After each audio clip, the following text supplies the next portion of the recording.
खामोश वाकयात में नए आने वाले दोस्तों से गुजारिश है कि चैनल को जरूर सब्सक्राइब करें और बेल आइकन पर जरूर क्लिक करें ताकि हर नई आने वाली वीडियो का नोटिफिकेशन आपको बर वक्त मिल सके। तो चलते हैं आज के एपिसोड की जानिब। मुर्तजा और मदीहा घर वापस लौटे तो दोनों के चेहरों पर मुस्कान थी। दर हकीकत मुर्तजा अपने दोस्तों से मिलकर बेहतर महसूस कर रहे थे। तबीयत भी अच्छी हो गई थी और यही बात मदीहा को पुरसकून कर रही थी। वो दोनों अंदर रूम में आ गए तो पूरे घर में खामोशी थी।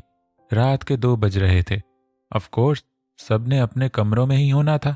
मुर्तजा फ्रेश होकर बेड पर लेटे और मदीहा की तरफ देखा। बस मुझे चाय दे दें आप। वो कुछ थके थके लगे। इस वक्त चाय लेंगे, नींद कैसे आएगी? मदीहा बोली। वो खुद भी फ्रेश हो चुकी थी। नहीं, चाय ले लूंगा तो सुकून से नींद आएगी। उन्होंने जिद की तो मदीहा मुस्कुराकर बाहर निकल गई।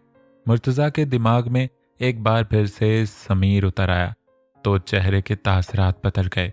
वो उन्हें टीज कर रहा था और वो अपनी खातिर बिल्कुल भी परीक्षा की जिंदगी को मुश्किल में नहीं डाल सकते थे। उन्हें अंदाजा हो गया था आज तक कबीर समीर से चिढ़ता क्यों रहा।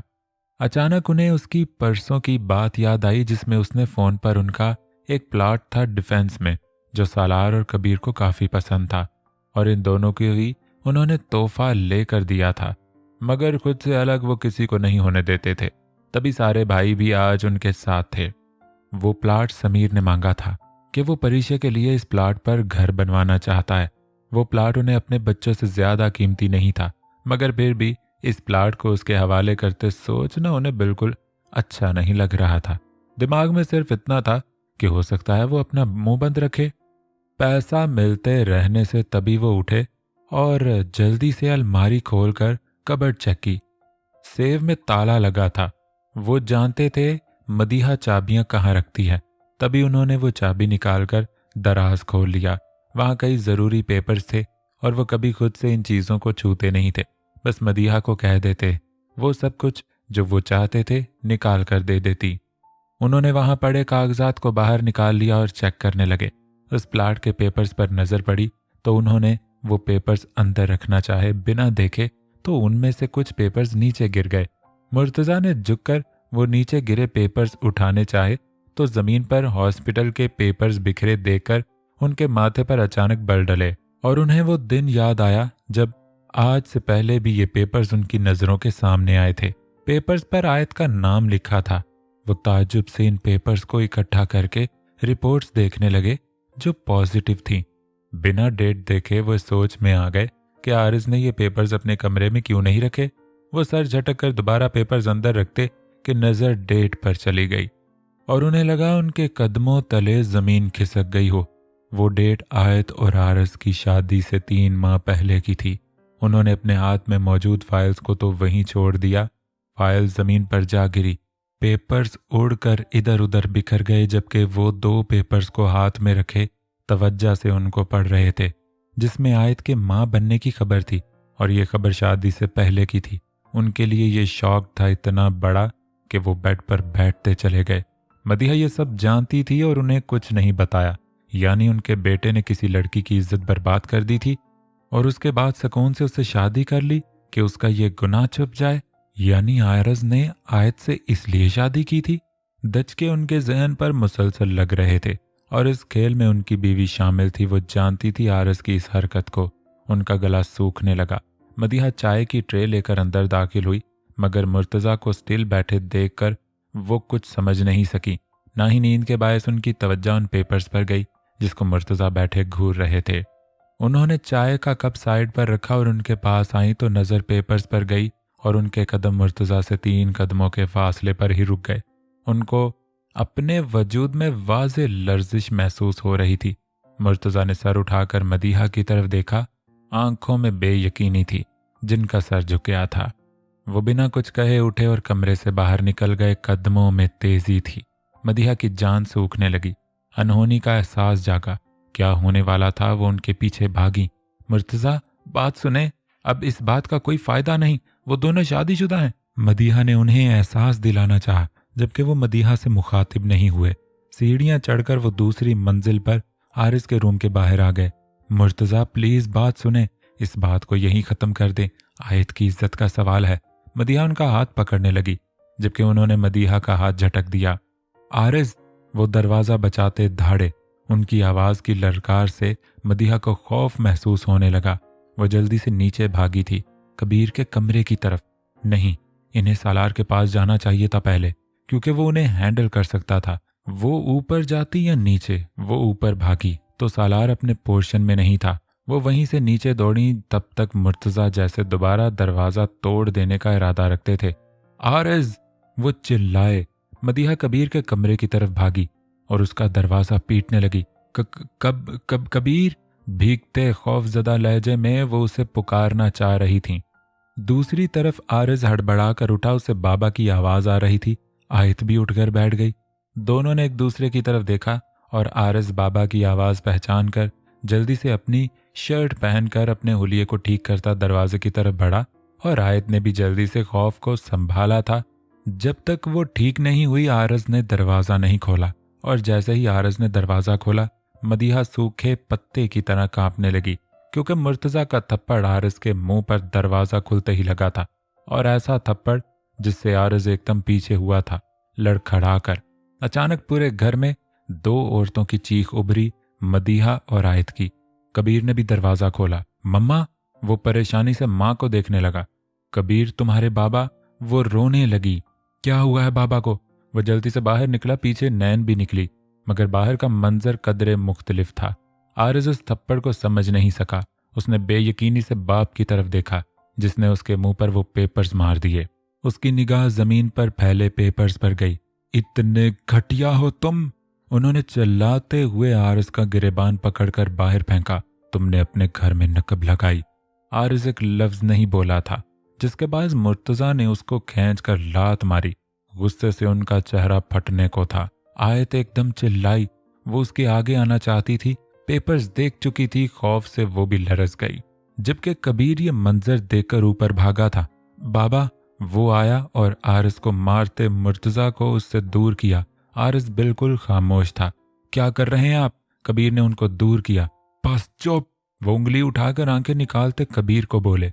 सुर्ख आंखों में नमी देखकर कबीर चौंक गया। उसका बाप एक मजबूत आदमी था। वो जानता था फिर ऐसा क्या हो गया कि उनकी आंखें भीग गईं। वो बेताब हो गया था। दिल में उनकी आंखों में नमी देखकर चुभन सी हुई थी, जबकि मुर्तज़ा ने आरिज का गिरेबान पकड़ा और उसे जमीन से उठाया। ऐसी तो तरबियत नहीं की कभी तुम्हारी। आरिज का मुंह जकड़कर वो बोला। उनके थप्पड़ों से आरिज का चेहरा सुर्ख हो गया था। वो उनकी आंखों में नहीं देख रहा था। जवाब दो! वो चिल्लाए, जबकि कबीर से मजीद कुछ बर्दाश्त नहीं हो रहा था। क्या मुझे बताएंगे हुआ क्या है? वो इन दोनों को अलग करता बोला। तुम्हारी बहन शादी से पहले ही मां बनने वाली थी, इस नीच के बच्चे की। मुर्तज़ा गर्राए। नैन ने मुंह पर हाथ रख लिया, हैरत शॉक्ड से, जबकि आयत को लगा वो जमीन में गड़ जाएगी। और इस घटिया खेल में ये औरत भी शामिल थी। वो मदीहा को देखकर गुस्से से फटने को थे, जबकि मदीहा खुद कुछ बोलने काबिल नहीं रही थी। ऐसा लग रहा था सारी दलीलें खत्म हो गई हैं।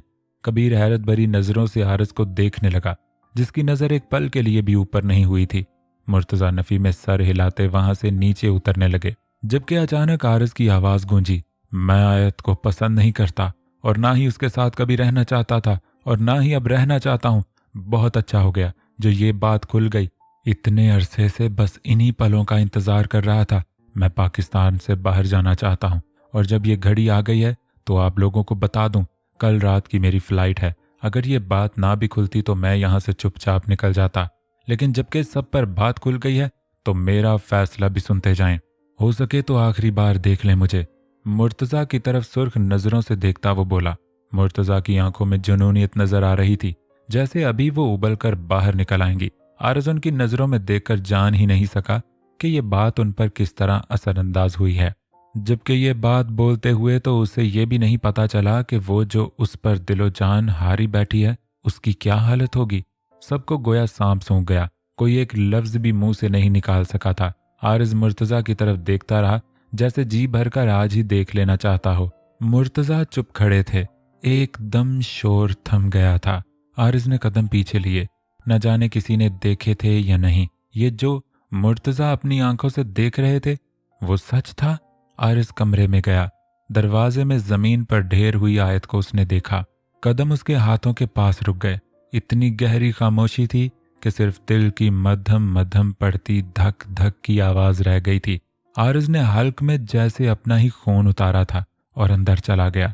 दिमाग की रगें फूली हुई थीं। नजर इस बिस्तर पर गई जहां अब से कुछ देर पहले वो उसकी बाहों में कैद थी। उसने हर सोच को पसे पुश्त डाला और वहां से निकला। बैग और उसका सामान सब पैक ही तो था। बस वो सब लोग कुछ नहीं जानते थे। आरिस बाप के पास से गुजर गया जो सीढ़ियों में खड़ा था। सब उसकी तरफ देख रहे थे जो रफ्ता रफ्ता वहां से निकलता जा रहा था। अचानक आयत उठी। उसने अपने सूखे गले को तर किया और अपनी तबीयत का लिहाज किए बिना वो आरिस के पीछे भागी थी। आरिस! उसकी पुकार पर शायद वहां खड़े सब लोगों का दिल फट जाता। वो रुका नहीं। कबीर ने 2 लम्हों में उसका हाथ जकड़ लिया था, उसे आगे जाने नहीं दिया।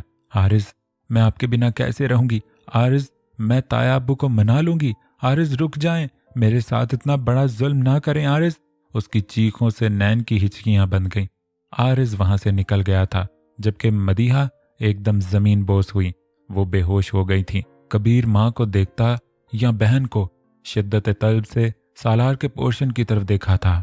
उसने एक बोट रेडी कराई थी जिसमें उसका जिमल के साथ डिनर करने का प्लान था। व्हाइट बोट पर रेड रोजेस और रात में चलती दिलकश तेज हवा, पानी का शोर और बस सालार और जिमल। जिमल ने आज से पहले ऐसा मंजर कभी नहीं देखा था। पूरा चांद उनकी कश्ती पर जैसे खुलाया था। वो तो ठहर कर चांद को देखने लगी। सालार ने मुस्कुराकर उसकी तरफ देखा।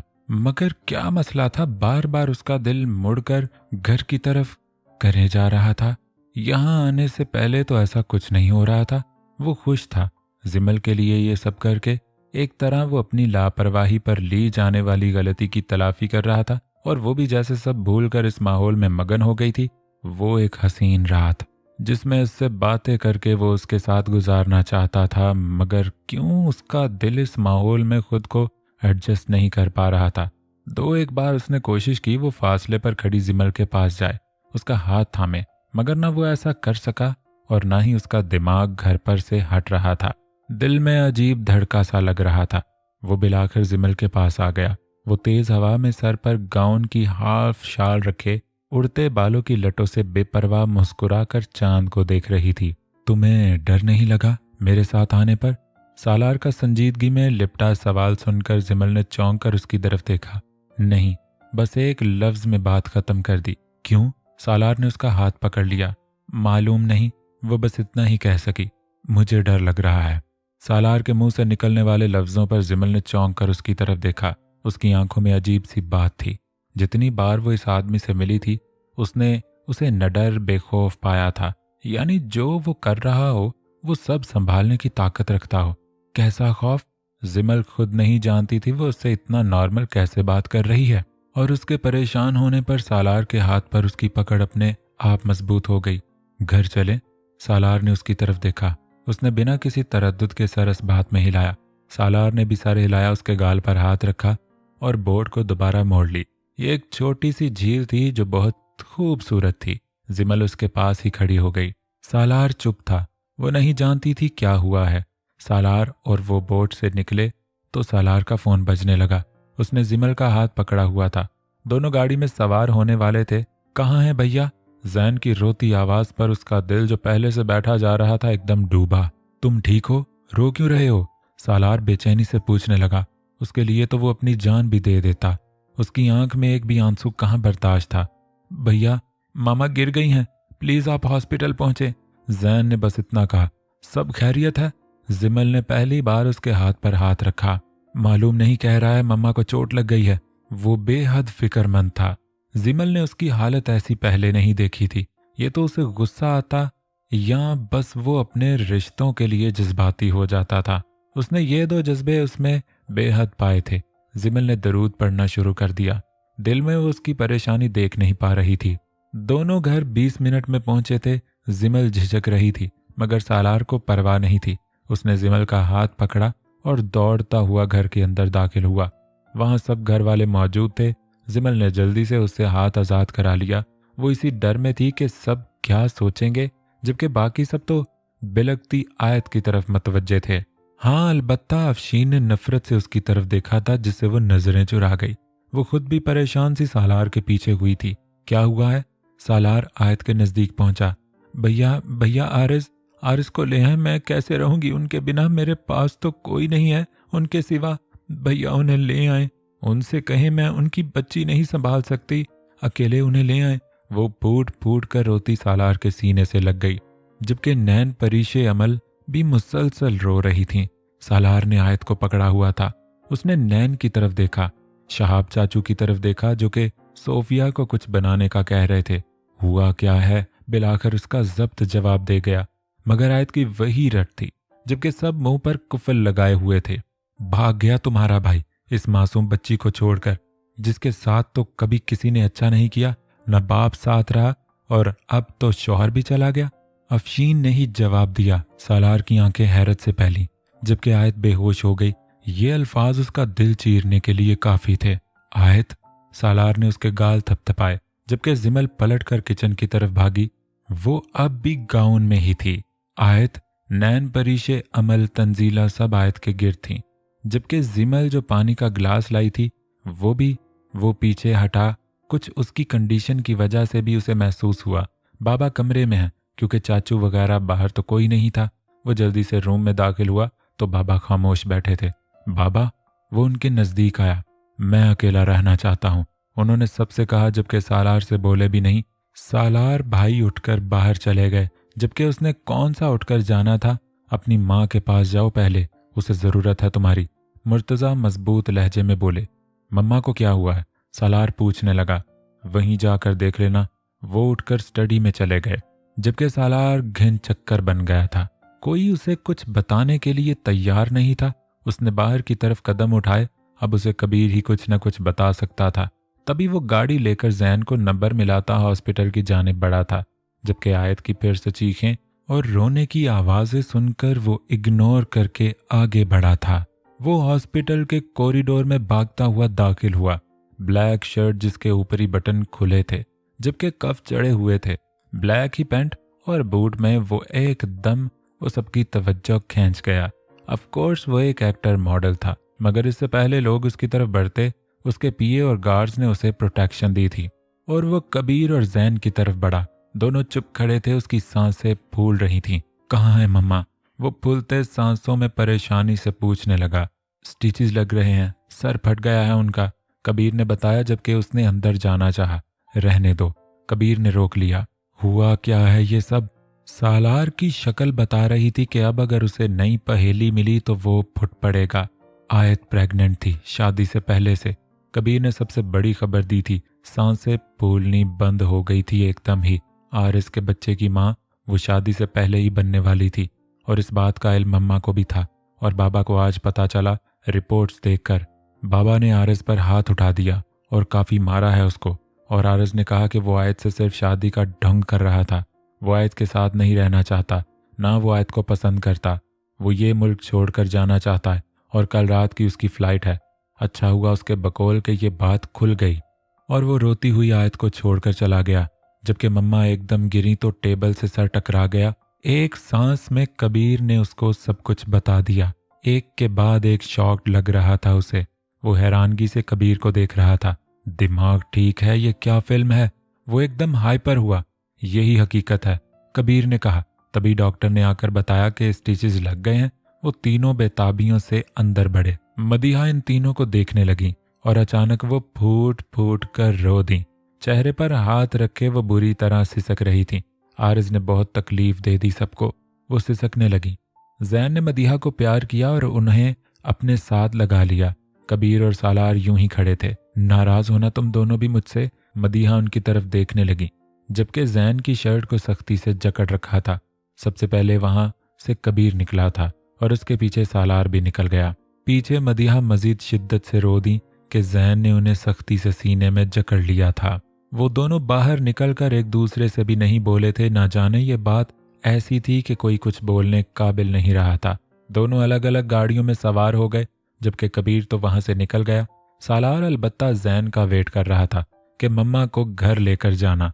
जैन मदीहा को लेकर आया तो मदीहा गाड़ी में भी सारे रास्ते रोती रही। जैन उन्हें चुप करा रहा था। पूछो जैन, इससे ये क्यों चुप है? मत करो मेरे साथ ऐसा। मैं सिर्फ आयत की इज्जत की वजह से किसी को नहीं बता सकती। मदीहा ने अपना मुद्दा बयान किया, मगर सालार फिर भी कुछ नहीं बोला था। यहाँ तक के घर पहुंच गए। सालार आते साथ अपने पोर्शन में चला गया था, जबकि कबीर अपने रूम में।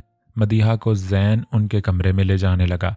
दरवाज़ा लॉक देखकर मदीहा शर्मिंदा सी रह गई।